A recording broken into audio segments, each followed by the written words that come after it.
सोयावडी बनवायची आहे। हे बघा पाणी उकळलंय, त्यामध्ये आपण सोयावडी टाकूया।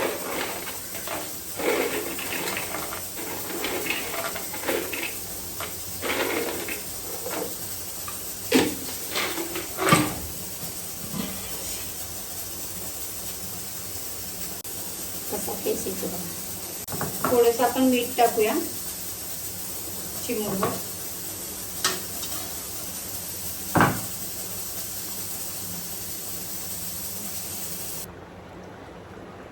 चला आपण शिमला सोयावडी बनवणार आहे। त्यासाठी आपल्याला लागलेले साहित्य शिमला मिरची बारीक कापून घ्यायचे, लसूण, कोथिंबीर, कढीपत्ता, सोयावडी मी शिजवून घेतलेली आहे, तो व्हिडिओ मध्ये दाखवला व्हिडिओमध्ये। ते बघा अशा पद्धतीने हे जे तुकडे करायचे सोयावडीचे, आणि कांदा आणि टोमॅटो असा बारीक चिरून घेतलेला आहे, लाल तिखट, जिरा पावडर, धना पावडर आणि हळद आणि मीठ आणि तेल तापलेलं आहे। आपण फोडणी टाकूया फटाफट। लसूण भरपूर तेल टाकूया, लसूण आणि कढीपत्ता टाकलेला आहे। थोडंसं आपल्याला हिंग टाकायचं आहे, इंडियन जेवणात हिंग लागतं। लसूण पटकन लाल झालेला आहे, कांदा आणि टोमॅटो एकत्र टाकते मी।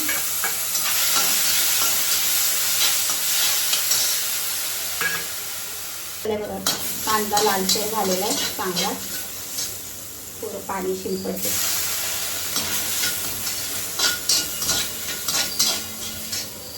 आता आपण याच्यामध्ये टाकणार आहोत मसाले, धना पावडर, जिरा पावडर, लाल तिखट 2 चमचे, हळद थोडीशी चिमूटभर। मी 3 चमचे टाकते, मसाला माझा म्हणजे जास्त तिखट नाही आहे। त्याला ढवळून घेऊया,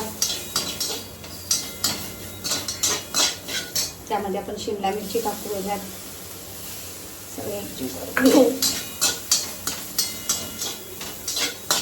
थोडं पाणी टाकू।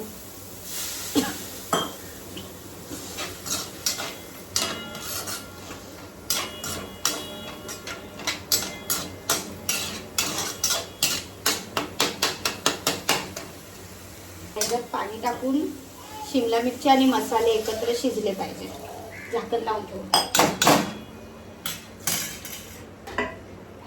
थोडंसं मीठ टाकू आपण याच्यातच शिजतानाच, ते थोडंसं चवीनुसार, तुम्हाला हवं तेवढं टाकू शकता। आयोडीन होतं नमक। कशी तरी आली का त्याला मी एकदम मॅश करणार, बारीक गॅस करते।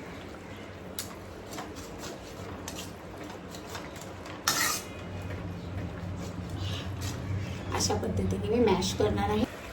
आता आपण सोयावडी यामध्ये टाकू, बारीक बारीक करून घ्यायची तुम्हाला हवी तशी।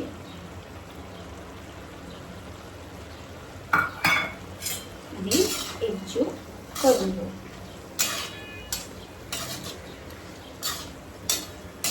ही झाली नाही आहे भाजी अजून, यामध्ये पाणी टाकून याच्यामध्ये पाणी झिरपलं पाहिजे, सोयावडी पूर्ण त्या मसाल्याचा रस आतमध्ये झिरपला पाहिजे।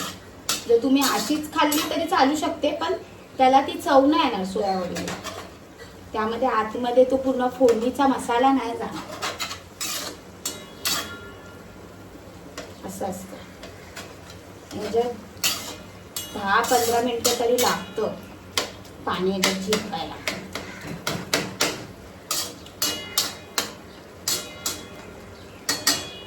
थोडा मसाला कमी पडला असेल मी वरतून टाकू शकते।